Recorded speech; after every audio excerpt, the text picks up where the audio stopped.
Oh, snap. Yeah, peeps. That's the sound of another podcast. What's going on? This is Chronicles of a Plumber, and let's bring in the bass. Here it goes. Ooh. How's it going? How are you? How was your week? Today is Friday, January 18th, 2019. What's crack-a-lackin'? How you been? What's going on? You all right? What are you guys doing this weekend? What's your game plan? How's everything going? I know I asked all these questions before.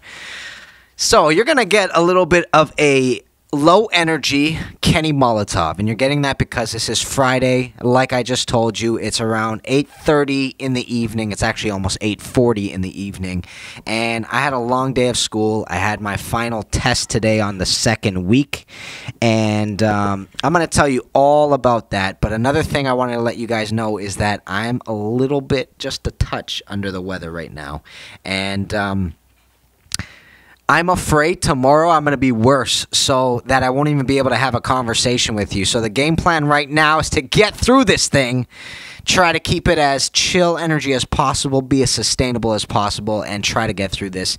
Thank you for listening in. My name is Kenny Molotov, peeps. I'm a plumbing YouTuber, professional magician. I do a little bit of music. I am currently in my third block of plumbing school right now, and that's why this podcast is going to be a little bit different from what the normal itinerary is, which is we normally go onto Instagram after and I show you the things that I did all week.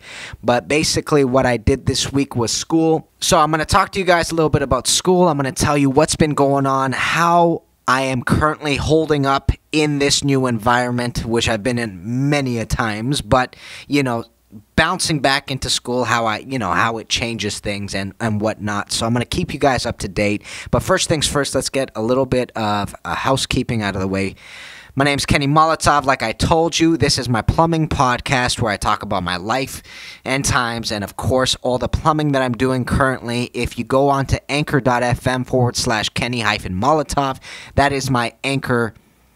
Why do I always get this wrong? My Anchor homepage, I guess. And on Anchor is an app, by the way. You can also get the Anchor app on your phone. You can get me and subscribe to all your podcasts there. You could also start uploading podcasts on Anchor. Anchor, what essentially does, it distributes to the other podcasting platforms, which include Anchor, Breaker, Google Podcasts, Pocket Cast, Spotify, Apple Podcasts, Castbox, Overcast, Radio Public, and Stitcher. You can check me out on all those things. Let's hop over to the channel. I uploaded one video this week called What You Need to Bring to Plumbing School. It hasn't had a great effect on the community. Maybe it's not showing up in their feed or whatnot, or maybe people don't really care what sort of materials I brought in. But that's what I did this week. I showed you guys everything that I brought in, which included the binders that I'm bringing, which included the different utensils I need for the different sections of plumbing school, which include backflow, which include drafting, which include math, and everything else that goes along with plumbing school.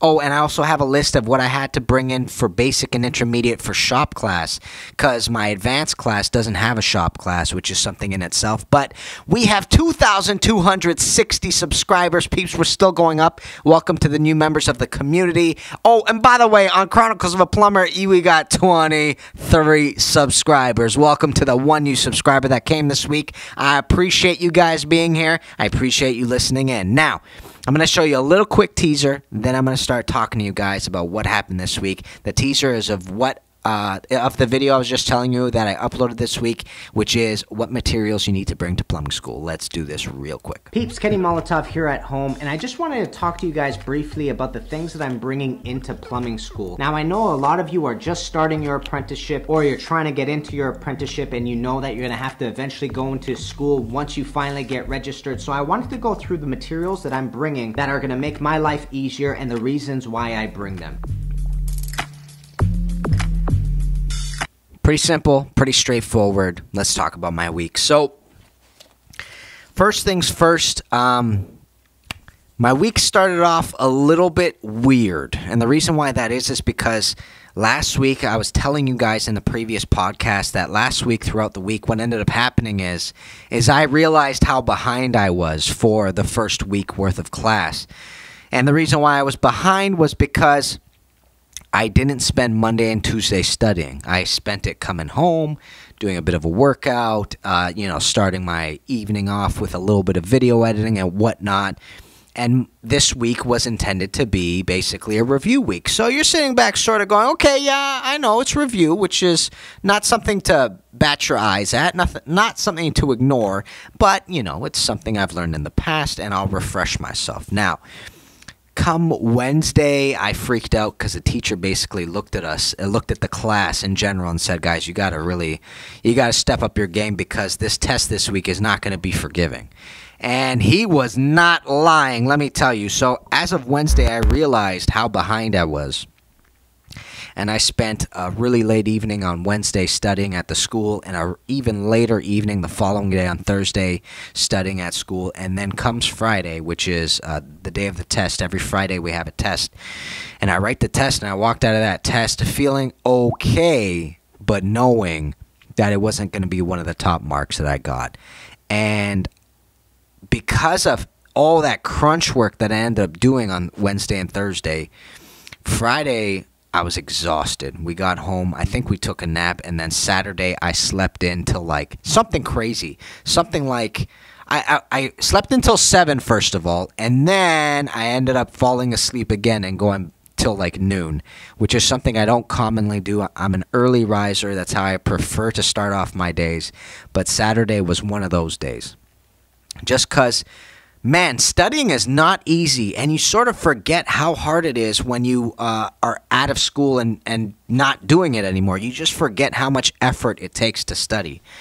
So on Saturday, I spent a lot of time doing something called a stack elevation, and this here, my friends, is a stack elevation. I don't know if you can see it too well, but it's essentially something. It's essentially a building that's drawn out on digitally, and you have a bunch of fixtures. You're going to run one sanitary pipe through the entire building. Actually, it doesn't have to be one. It could be multiple sanitary pipes. And you're going to show the teacher how you would connect this so that you have to use minimal amount of material and the minimal sizes that you can get by. That way, the teacher knows you know all the rules. Now, I spent a lot of time doing this over the weekend. I spent a couple of, honestly, it must have been 2 to 3 hours doing it on Saturday. And then on Sunday, I did my good copy. I finished off the good copy, which is this thing right here, which has already been marked and handed back. And I was really proud of it, and I'm still really proud of it because the lines are extraordinarily nice compared to the first ones that I did, I should say. I spent a lot of time trying to size everything correctly, and that's what I realized, peeps. I am not up to par when it comes to sizing. Sizing is difficult for me still, and I spent the last 2 years, the last 2 sections of school doing sizing, and I'm still constantly juggling rules. Now, here's the thing you got to know about sizing. You have, for example, this week we had to focus on something called circuit venting, which is a way of venting a battery of fixtures. Now, with circuit venting, if you look it up in the code book, which is a book full of rules.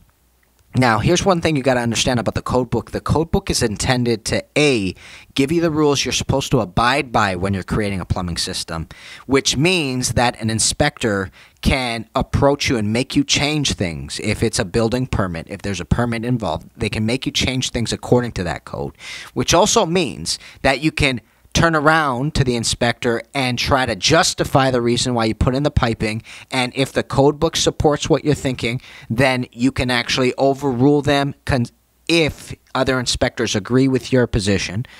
And it also means that if somebody rips something up and they see something not up to code and something failed in the future, that you can be taken to court for it. So it's written by lawyers. Let's just say that. It's written by plumbers, but lawyers are involved. These are actual codes that my province abides by when putting in piping, okay?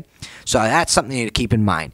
In circuit venting, if you look up the section in the code book, that section will give you approximately 12 clauses. I don't know if you guys know this, but this is an exhausting thing to try to memorize. 12 different clauses. That's what I had to memorize this week in plumbing school. It was ridiculous. But here's the thing you got to understand. So, in this stack elevation, you're going to have something called wet venting. There's a section on wet venting, and there are clauses for it. And the section on wet venting, I'll throw out a few clauses for you that are in the Ontario Plumbing Codebook. In a wet vent group, you're allowed a maximum of 2 water closets. Those water closets have to be the lowest, the most downstream fixtures in a wet vented group, and they connect at the same level on the vertical section of the stack. All right? These are clauses that have to do with wet venting. Now, sizing closets, if you wanted to size all this horizontal drainage pipes, there are different charts that you would go ahead and size with. The thing is that there are specific rules. There are rules in the code book that allow you to size things certain ways. Now, here's the thing. There are also other rules that you have to remember that override previous rules, and this is when it becomes really difficult. I got 15 out of 20 on this stack elevation. If you take a look at it, it's actually 14 out of 20. But I had a conversation with the teacher, and he gave me an additional mark, and I'll tell you guys all about this. Now, here's the thing. Here's the reason why I got 15 out of 20. It wasn't about the marksmanship. It wasn't about the penmanship, I should say. I think the penmanship was up to par. The majority of the sizing was done well. However, there were certain areas of the sizing where it was completely botched, okay? Now, here's what I want to show you, okay? So, you see this green broken line coming up? That is a vent. Your plumbing system also has a venting system in conjunction with it. And the venting system has its own clauses. There are different types of vents. Like I was telling you before, you have a wet vent, you have a circuit vent, you have a yoke vent, you have a stack vent, you have a vent stack, you have a branch vent, you have all sorts of vents. And you have to remember how to size them all. The way I sized this one was I treated it as a header, and I sized it like... I technically sized it as a branch vent. That's what I essentially did. But because it's 4 stories, which is the rule I forgot, because it's 4 stories, 4 or more stories, you now need to connect it as a vent stack, which is what this little red mark here is. Now, you can't really see it that great on the camera, I know, but because of this one section that I botched, I didn't get the marks that I was hoping for. I was hoping to be much higher. The dream is to be 19 or 20 out of 20, obviously. But this went and showed me that I have some strong weaknesses here that I need to really work on. Here's the story about the mark, though. So I consulted my friends over the weekend and decided, you know what, let's talk amongst each other. Because not everything's super fresh. You know, this is the first stack elevation we're handing in. Let's talk and figure out what we think the sizing is. And we did that. And we all sized it similarly, essentially. And we did similar connections. We had some variations here and there, but for the most part, it looked similar. So I handed it in. My friend handed it in. And my friend got 15 out of 20. I got 14 out of 20. So I essentially looked at our papers and I realized we got the exact same things wrong. The exact same ones where the urinals that I sized here, these 2 urinals, they are not 1.5 inch, 1.5 fixture units each. These are actually 2-inch traps and 3 fixture units each. If you don't know what a fixture unit is, it's essentially a unit of measure that each fixture has that allows us to size the drainage pipe that it will connect into, okay? So I messed that up completely. My friend messed it up as well. We thought it was a different fixture unit. We both didn't put in the vent stack. We both screwed up on some of the urinals. So I realized we essentially had the same answer. He got 15, I got 14. So I approached the teacher, and I did it in a way that I've never done before.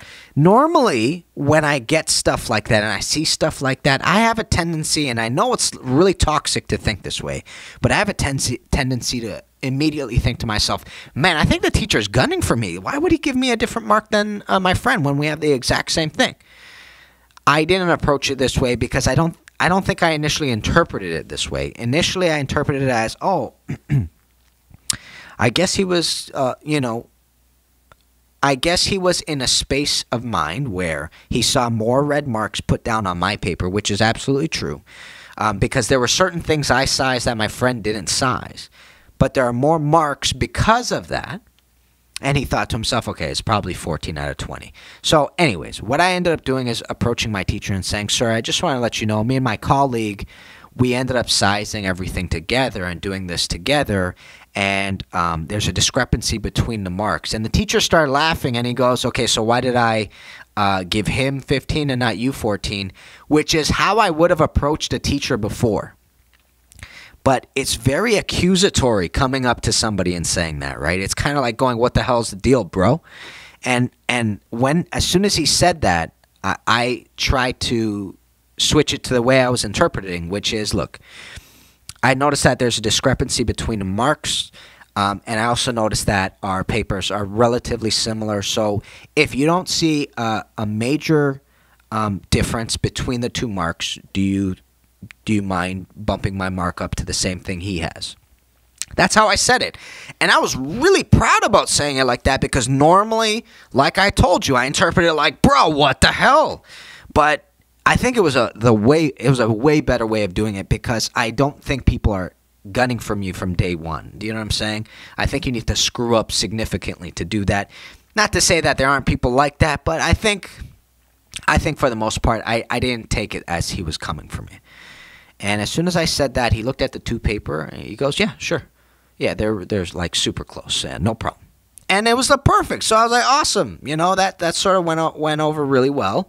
And that's how I think I'm going to try to approach it from now on. Instead of interpreting as somebody's coming after me, I'm going to interpret it that way. So 15 out of 20 is like a 75%, if I'm not mistaken. It's 75%. I was sitting at a 70% before. So it's a significant difference, right? It's a solid B to a B minus. It was a B minus, sorry, to a solid B. So I'm happy about that, but I still wish I sized it correctly. But now I know what my issues are, which is it's above 4 floors. It means that you have to have a vent stack rather than this branch vent thing that I was doing. And the second thing that I screwed up majorly is that you're going to notice that there are a ton of water closets on this thing, okay? A ton of water closets. And the thing is, with a vertical sanitary stack, what you end up having to do is the moment you introduce a 7th water closet into the system, that pipe automatically has to upsize to 4-inch. The vertical stack does. So I didn't size it that way. I forgot about that rule. And that rule eliminates all the other rules, because in the code book, if you add up all these fixtures, 3 inches is supposed to be okay for them. However, there's one little clause in the Ontario Plumbing Codebook that says a 7th water closet means you have to upsize to 4-inch on a vertical stack. I forgot about that rule, and that's why I didn't size it well. But I'm happy with what I did do well, and I'm really hoping that at the next time that we get this, that I'll be able to do these corrections and get a better mark than 15, because I'm aiming high, man. I'm aiming high, and I'm really trying to get this down. And it's a little bit discouraging when you spend so many hours doing it, but it should pay off in the long run, because if I'm diligent and I make sure to double check and triple check what my mistakes are, I should be able to do these way better. Let's talk about the test. All right. So last week we had an entire test on review, and I'm going to read out the test. I have the test right here. I'm going to read out the things that we had to know. Okay, so we need to know about individual vents. Individual vents are vents for individual fixtures. You can put 2 types of vents on them. You can put a back vent, and you can put a continuous waste in vent. I got those all correct. Now there's a bunch of things. There's a bunch of definitions for the different vents that I was telling you guys about. So for example, a vent pipe at the top of a soil stack through the vent terminal to open air is known as a stack vent. I got that question right. The developed length of the most distant soil or waste pipe connection to a vent stack, stack vent, header, or open air is a branch vent. Okay? Here's where it gets confusing. The developed length from the vertical soil or waste pipe connection to a vent stack, vent header, or open air describes a continuous vent. Didn't those sound similar? The difference is the first one is the developed length from the most distant soil or waste pipe. The second one is the developed length from the vertical soil or waste pipe. So the difference is that these two vents start in different places. And the latter one is a continuous vent, which is a vent designed for a wet vent. Confusing? Yeah, bro. Let me tell you guys, I spent tons of time trying to memorize this stuff, and I did well on this section. Now, here's a couple of things I'm going to tell you, and then I'm going to talk about my marks. I want to be transparent about everything. I want you guys to know exactly how poor or how good I'm doing. I need to put it out there. I need you guys to know where I stand in this regard, so you can compare yourself to me, compare yourself and figure out, maybe try to extrapolate on how well you're going to do. But I don't think I'm doing anybody a service by lying. Here's the truth of the matter. I walked into this test with a ton of anxiety, which is a new variable for me. Not saying that I've never had anxiety, but with this test in particular, I had a little bit of panic. And I'm going to tell you straight up, the reason why I had the panic was because I'm an online personality in plumbing, and I was really nervous about being represented in a way where I shouldn't be allowed to be doing stuff online. Whew, I said it. That's the demon right there. So in other words, I didn't want a mark that people were going to look at me and go, maybe you shouldn't be trying to talk about plumbing online. Do you know what I'm saying?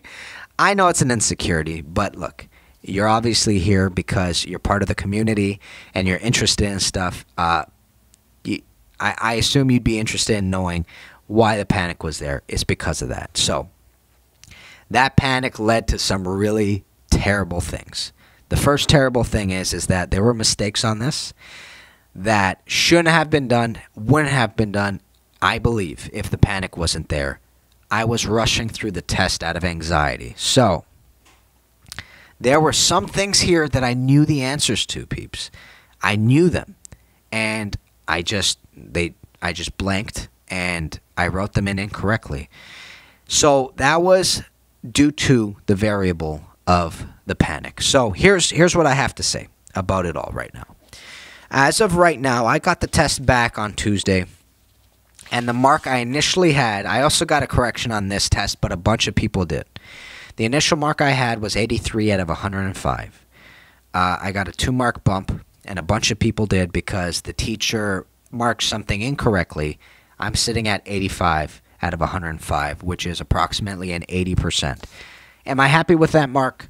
No. I was expecting better, and I was hoping for better. However, at the same time, I still think it's a decent mark. It's just not as high as I was aiming. And I'm sure you've all had that experience in the past where you got a mark that a lot of people would be happy with, but you weren't really happy because of where you thought you were going or where you thought you wanted to be. That's the truth of the matter. But let's talk about what I got wrong, what I needed to work on, and what I did this week in order to try to correct it. So on the very first page, there's a question that says, describe the maximum length of an individual or dual vent. An individual vent, which can be a back vent or a continuous waste and vent, is a vent for an individual fixture. When you hear something called a dual vent, it's one vent serving multiple fixtures, usually just two. You could put a dual vent, for example, on a back-to-back vanity. It will have a dual vent. You could put a dual vent on a back-to-back urinal. All right, and on that dual vent, you're also going to need to put a clean out above flood level rim because there's a code in the code book that says that you need a clean out on the vertical section of the dual vent for back-to-back urinals in order to snake the vertical section of that pipe because there's a ton of calcium buildup for urinals and it's just a big disaster. But aside, okay, so the answer to this is actually that there is no answer to this. There's no maximum length of an individual vent or dual vent. They can go to open air, essentially. So it's unlimited. That's what the teacher described it as. So that's what I got wrong there. On the following page, I got everything wrong except for Sorry, I got everything right except for one thing. A pipe that connects to a fixture trap. A pipe that connects a fixture trap to another part of the drainage system is, and you had to circle one. We had options of wet vent, stack vent, fixture drain, trap arm. I marked it as trap arm. And the reason why I marked it as trap arm is because the question was connects a fixture trap to another part of the drainage system. So the way the teacher was defining fixture trap is that it already had a trap arm. I still had a hard time answering it that way because I interpreted it as the trap arm as in the outlet portion of the trap. However, it was fixture drain. A bunch of people got fixture drain, and I was just plain wrong. But let's talk about what things were on this. Name some sanitary units. We had a bidet, water closet, bedpan washer, and a urinal. Whenever you have a sanitary unit discharging into a stack, for example, it becomes a sanitary drainage pipe rather than a waste pipe. There's a distinction between the two. Although there's human waste going through them, it's not a sanitary unit going through it. So, for example, if you have one line in your house that only discharges kitchens, or if you have one in a building that only discharges kitchen, you have a stack going through picking up all the kitchens on line 101. For example, that's a waste stack. That's not a soil stack.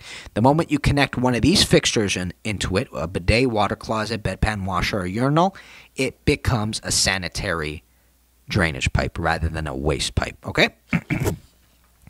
The portion of a fixture drain from the trap weir to the protecting vent is the trap arm. I got that correct, and I put trap arm for the other one as well. So, it happens.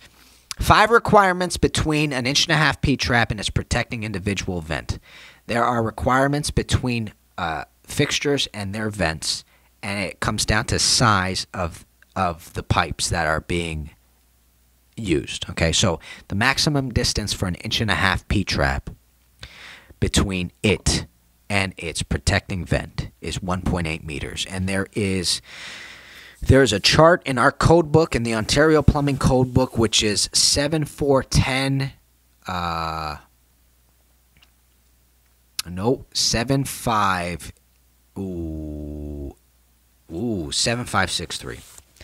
I'm going with a guess here, peeps. Do not quote me. Don't go on Jeopardy saying that, okay? 7563. Nonetheless, I could tell you the chart right off the bat. So the chart essentially says, what are we talking about? Yes, length of trap arm. And the way it goes is that you have an 1.25 trap. You're allowed 1.8 meters, 1.4 meters to its protecting vent. That's how long the trap arm can be. Then you have 1.5, which is 1.8 meters. So that's why I put down 1.8, and I got that right. You have 2 inch, which is 2.4, 3 inch, which is 4.6, 2.4, 3.6, sorry, 3.6. The next one is 4.9, and that's 4 inch. And then you have another 4 inch allowance, which is 9.8 meters. And the only difference between those, all of those were 1 in 50. That's the minimum amount of slope. With the latter 4 inch I was telling you guys about, it is 1 in 100. So if you're going to put 9.8 meters to its protecting vent for a 4 inch pipe, it has to have a minimum slope of 1 in 100, which I think is something like 1/8 of an inch per foot, but I can't do that math in my head right now. Nonetheless, I got that right. Minimum distance between an 1.5 trap and its protecting vent. The minimum distance is 2 times the trap diameter, which is 1.5 times 2, which is 3 inch. That's correct. The maximum total fall of the trap arm is 1 time the inside diameter of the pipe. And it really depends on what sort of material you're using. You're going to have a different wall thickness for a cast iron pipe. You're going to have a different wall thickness for ABS, PVC, etc. So you have to actually measure the inside diameter of those pipes in order to know what the maximum fall is. Fall is the amount of slope you're allowed to have, okay? Minimum fall is 1 in 50, like we were just talking about. The only one that is 1 in 100 is the 4-inch at 9.8 meters. And then the maximum change of direction to its protecting vent is 135 degrees. So you're not allowed to go like this with all the fixtures that you're hoping to go for before they get to their protecting vent. You're allowed a 90 degree and a 45 degree, or you're allowed a couple of 45s. You're allowed 3 45s, or you're allowed a few 22s and 45s. You can do as many fittings as you want as long as you don't exceed 135 degrees worth of turn with those fittings before it gets to its vent. As soon as it gets to its vent, it now can start doing other things. It now can move around a bit better. Okay? So that was good. We talked about that. Pipe that acts both as a drain and a vent. I don't know if I've defined this for you guys before. Probably have. This is called a wet vent. So sometimes we vent fixtures with other fixtures, but we got to make a lot the correct size for the pipe between them. So if you're wet venting a vanity with a water closet, you're totally allowed to do that as long as it's the most downstream fixture, that there aren't that the wet vent group doesn't have more than 2 water closets, that if there are, they're the most downstream, they connect to the vertical section of the stack at the same height, blah, blah, blah. It's going to be a 2-inch pipe if you're going to be wet venting between a vanity and a water closet, correct. All right. 4 specific requirements for removing the vents from a floor drain. So you're allowed to not vent floor drains if you have certain stipulations put in. Very first thing is the length of the fixture drain has to be minimum 450 millimeters. The floor drain itself has to be a minimum of 3-inch. There has to be a stack there has to be a horizontal drainage pipe that ends in its upstream as a 3-inch stack. Let me read that for you. Where's it from? Where is it? Let me see. Must connect to a horizontal drainage pipe that terminates at its upstream end into a minimum 3-inch stack to open arrow. The minimum size of the floor drain has to be 3-inch. Minimum distance is 450 millimeters. Maximum fall not greater than in its own size. All right. Water closets in a wet vented group must be installed downstream of all other fixtures. The trap arms and fixture drains connect to a wet vent above the lowest wet vented fixture must not exceed 2-inch in size. So there's a bunch of things. So last week basically, we ended up doing a bunch of things on wet venting. That was the big thing that we had to do. And then we did a bunch of charts. Now, remember when I was telling you guys about the anxiety that I was having and how there's a little bit of panic and that made me screw things up? Take a look at this chart right here. This page should have been perfect. I should have got perfect. I would have had an additional 4 marks if I did this. You see all those X's right over here? You see all those X's? Well, I am super vexed about this because I spent forever memorizing this chart, and I could tell it to you right off the top of my head. But when I wrote it down, I screwed it up. Now, the chart is the wet venting chart. Now, here's the thing. If you have a wet vent that's not serving a water closet, you're allowed for an 1.5 pipe, you're allowed a maximum of 2 fixture units for an 1.5 wet vent, For a 2-inch wet vent, you're allowed 4 fixture units. For a 3-inch wet vent, you're allowed 12 fixture units. For a 4-inch wet vent, you're allowed 36 fixture units, okay? All right, now here's the thing. Here's where it gets crazy. If you add a water closet into that group, for an 1.5 pipe, you are not allowed to connect any 1.5 pipe when there's a water closet being wet vented. You're not allowed to. In this chart that I put here, I forgot to put not applicable. And then I screwed up everything else, even though those answers are correct, if I had said not applicable in the top row. So the minimum size for a wet vent when you introduce a water closet into a group is 2-inch. Then the fixture units for that is 3 fixture units. Then it goes 8, 14, 18, 23. I screwed that up. That's 4 marks. I would have been at 89 out of 105 Substantially better, Mark. Substantially. So I'm a little bit cheesed about that. That one stung, I gotta be honest. Then we did a bunch of sizing, peeps, and then we did a bunch of, what do you call it, labeling. Right here, we did a bunch of labeling. I did okay. I got two wrong on the labeling. I got the vertical leg wrong. I also got the individual vent. It was actually a vent stack. We had to draw lines to define what the different things were, like a vent stack, stack vent, continuous vent, etc. And then we did sizing, and I botched a bunch of the sizing. I got 1, 2, 3, 4. I got 4 things wrong, 5 things wrong on the sizing. 5 things wrong on the sizing. I should have done better. 83 or 85 out of 105. But you know what? I busted my butt in order to get the 85, and I completely changed my tactic this week in order to basically get to where I needed to go. All right? I realized that in the very first week of school, I just did not put enough time into it. If I had given myself more time of review, I think I would have done way better on the first test. And that just makes sense. That's just statistics. You know what I'm saying? You study longer. If you're doing it thoroughly, you're going to do better on the test usually. So, what happened this week? Let me tell you what went down. I got this test back. I was cheesed. I got the stack elevation back. I was cheesed. And both of them are decent marks. Like, I shouldn't take that away from anything. However, I started studying as of last week, Monday. So Monday came. We finished class. I go to the caf, and I start hammering out notes right away. I don't waste time. I go downstairs, I study, and I leave school at 7 p.m., and I drive home for an hour. This week, I'm going to tell you all the things that we needed to know. This week, we're talking about head and pressure, which is a subject that deals with the effects of height and pressure on water. So, we're finding out how high water can be lifted.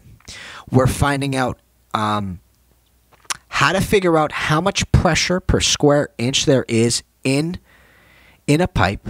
We're also finding out what the total force of water rushing down a pipe at free fall will be depending on the diameter of the pipes.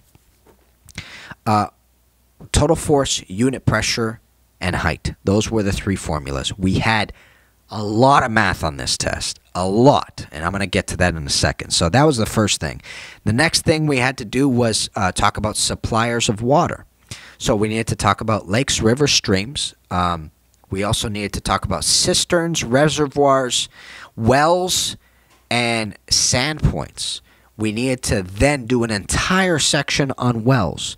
What types of wells are there? There are 4 types of wells that I know of. They are dug wells, bored wells, drilled and driven wells, and then we had to do an entire section on pumps.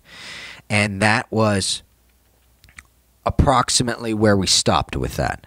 We also had to know how to do those questions like I was just telling you about fixture, unit pressure, height, and also total force. It was a lot, man. It was a lot. It was very thorough, and here's the reason why it was a lot. It was a lot because we were supposed to do review last week. As of last week, Wednesday, it was the first day that we started the new stuff. We started talking about wells last week, Wednesday. So coming to this Monday, I already know I have things I need to memorize. So I sit down on Monday and I start memorizing it. And as we're still memorizing, he's still writing things down on the board, which are about different pumps. We talked about, we basically talked about 4 different pumps. We talked about centrifugal pumps, which are jet pumps. We talked about reciprocating pumps, which are piston pumps. We talked about gear pumps. You can hear them. They're called booster pumps or jockey pumps. We talked about submersible pumps, which is a common thing to put into a well. we did a bunch on wells. And so we got in, and I had to do a bunch of studying, man, because I knew I was already behind, and I knew that I didn't know the stuff. And I saw the effects of only studying on Wednesday and Thursday last week. So right away, I put it into gear, man. That was the only way I could survive in this sort of situation. I knew that, look, peeps, if I've ever succeeded at anything, it's because I put a ton of time into it. That's the only thing that I've noticed. Anything that I've ever done well at, I just had to put time. A ton of time, though. A ton of time. I realized last week I just wasn't putting in the work that I needed to put in. So I started it on as Monday. Monday, I started cranking out notes, and he was still cranking out notes midweek, basically. That's what my week looked like. You know, I got these stack elevations back. I got this test back, and I sort of had to start talking to myself and psyching myself up. And reminding myself, hey, you know what? It's just the first week. Don't worry if the marks aren't where you want them to be. We still have opportunity here. It's a little bit discouraging not getting the marks you're hoping for. It's a little bit discouraging when you interpret that as the teacher coming after you, which is a toxic way of thinking.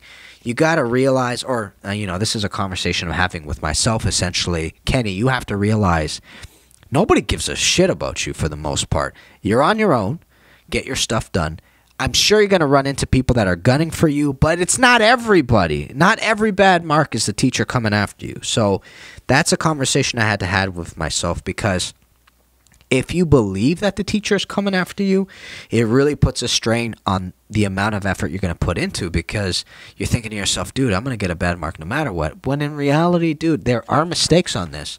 There are mistakes on this. There are mistakes on the other test that are viable mistakes. You got them wrong. Everything you got right, he marked right. So just shut up, relax, get this done, and keep hammering out studying. That's it. That's what it came down to. So as of Thursday night, so here's what I did. I was able to memorize everything I needed to memorize for class for just this last week worth of notes that was going to be on this week's test as of Wednesday. So I studied Monday, I studied Tuesday, and I studied Wednesday, and I got home late on Wednesday. Like I was telling you, I left school like at 8 p.m. In those 3 days, I was able to hammer out those notes and memorize all the week's worth of notes that were going to be on the test, okay? Thursday comes around, and here's the thing. Teacher goes, oh, by the way, we're putting in a review section. It's going to be on circuit venting. You guys got to hammer out the notes on circuit venting. So, like I was telling you, circuit venting has something ridiculous, like 11 clauses. It took me an hour and a half to 2 hours just to memorize all of circuit venting. And you know what? By the end of it, there are still things that I don't know about circuit venting, but let me throw out a couple of clauses for you just so you know what the hell I was doing this week. Okay, so a circuit vent, like I was telling you before, is a way of venting a battery of fixtures. If you ever go into somewhere like a stadium where you have something crazy like 11 water closets lined up, more than likely they're circuit vented, because the way a circuit vent works is you go to the furthest water closet upstream, and you connect a circuit vent just downstream of that water closet, just between that first one and the second one. You throw that bad boy up according to the correct size. You run your vent across all of them. You put in relief vents every 8 fixtures, and then you drop it down. You're only allowed 2 branches in a circuit vented, a maximum of 2 branches in a circuit vented group. 1 circuit vented group. If you have more than that, you have to put additional circuit vents and continue sizing it, etc. So, let me tell you a couple of clauses. First things first. A section of the horizontal branch may be circuit vented provided A, a circuit vent is connected to it, B, all the fixtures in the circuit vented group are connected on the same story, located at the most upstream section of the horizontal branch. No soil or waste stack, this is C, no soil or waste pipe shall connect to upstream of any circuit vented fixture. Man, and the list goes on. Relief vents, let me tell you a couple about relief vents. A relief vent must be connected to a circuit vent downstream of the most downstream fixture. A soil or waste pipe with a maximum of 6 fixture units may act as a relief vent for a horizontal branch being circuit vented. The list goes on. The list goes on. It's a ton of stuff. I find it tremendously confusing, especially since I don't circuit vent. Dad and I have never done it before. It's only something I've learned theoretically, but that was on it. And on Thursday when I'm studying, that took me the majority of the night. So as soon as I finished that, and I feel adequate with what I know about circuit venting, I then had to sit back and say to myself, bro, we haven't done any math. We got the formulas. We did whatever we did in class, but we never practiced. So I pull out a booklet of math, and I start going through math. It was 7 p.m. at that point, and I start doing the math that I know that's going to be on the test, which is total force, which is unit pressure, and which is height. Height. The formula for height is PSI times 2.31. We got that because we know that 1 foot of water gives us 0.433 psi. So if you have a water bottle and it's 1 foot high worth of water and you dump that down, that's the equivalent of 0.433 psi. If you have 2.31 feet of water, so you have a water bottle, and in that water bottle you have 2.31 feet of water, and you open that up and you dump it out, that is the equivalent of 1 psi, 1 pound per square inch. All right. So that's height. That's how height affects psi.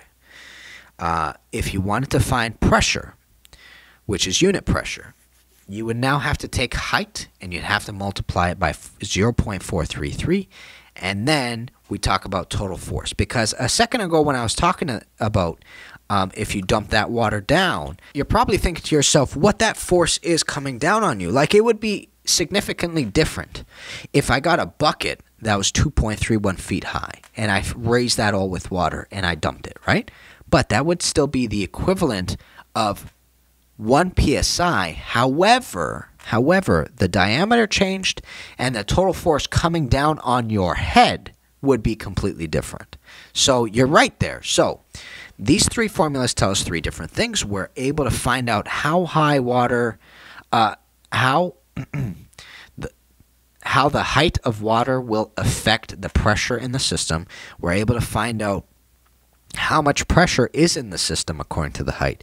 And now we're able to find out if I were to take a 10-inch diameter pipe, massive pipe, and it was 12 feet high, and I filled that bad boy with water, I also have a formula now that will tell me if I opened the bottom of that pipe that's full of water and I let it drain on your face, how much force would come down on your face according to that diameter of water.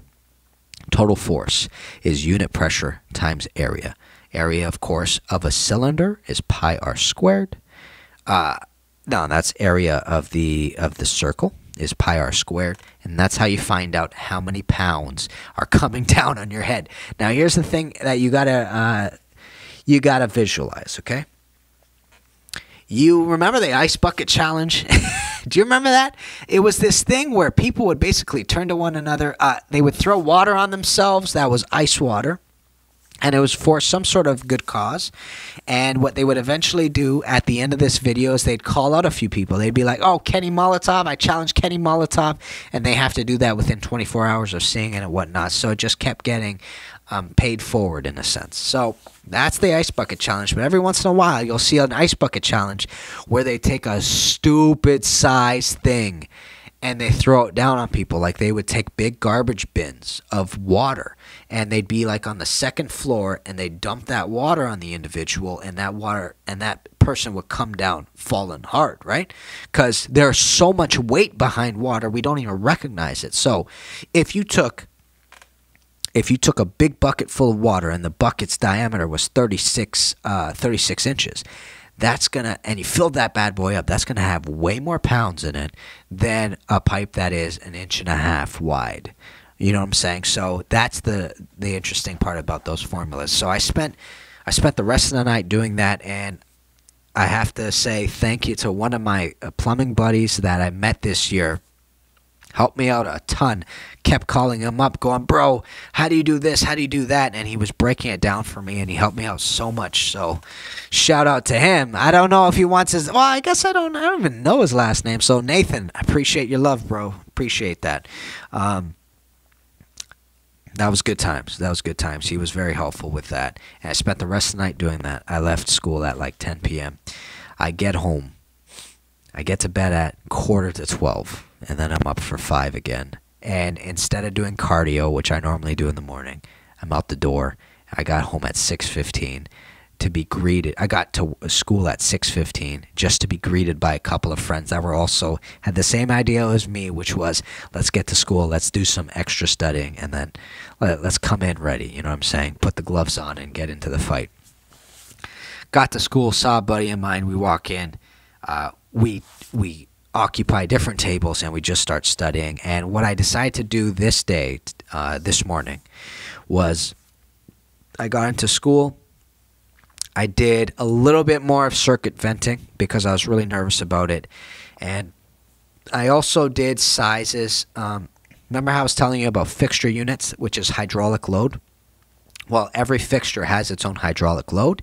And depending on the type of fixture it is, it tells you if it changes. So, for example, a water closet with a tank will be 4 fixture units, but a water closet with a flush valve will be 6 fixture units. So I also spent time rememorizing that chart, which is constantly going to have to be hammered in my head forever. So it's just good to know and good to do, and that's what I did. I spent the morning doing those 2 things. I packed my bags, I put everything away, and I went to write the test. And here's what I want to tell you. I don't know how I did, but I can tell you one thing. I felt way better walking out of this test than I felt about walking out of the initial test that I wrote. And the reason why that was because I forcibly shut myself up from the panic mode. And I constantly said to myself, you know what? Nope. The very first thing I'm going to do when I get that test, I'm going to write my name. I'm going to circle the teacher, and I'm going to read through that bad boy and find out what's in store for me. Because with the other test, I panicked, and I just started writing in panic mode. I said, no, this is going to be very methodical.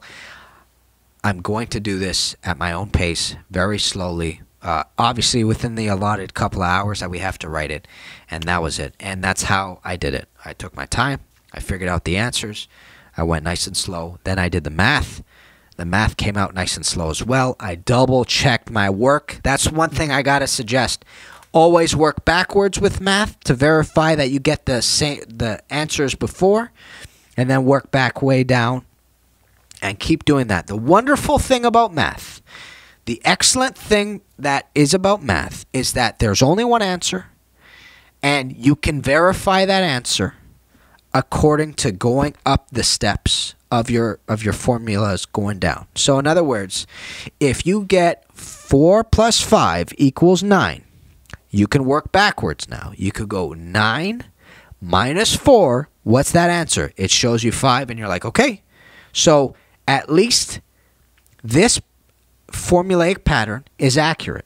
I can't guarantee that you're doing the right formula here, but I can guarantee if you did do the right formula, this is at least accurate. That's what I did. That's what I always do with math. I go forward, I go backwards, I make sure, and I verify. And then we had sizing way back at the end. And I'm telling you, boys and girls, it's a weakness of mine. It's something I got to work on. It's something I got to work on for sure.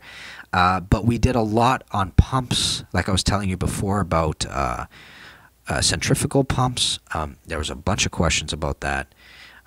We had a diagram of a pump that we had to start labeling on that diagram, and it was of a jet pump. You had a motor, you had an impeller, you have a ventruli, which is a new word for me. We had a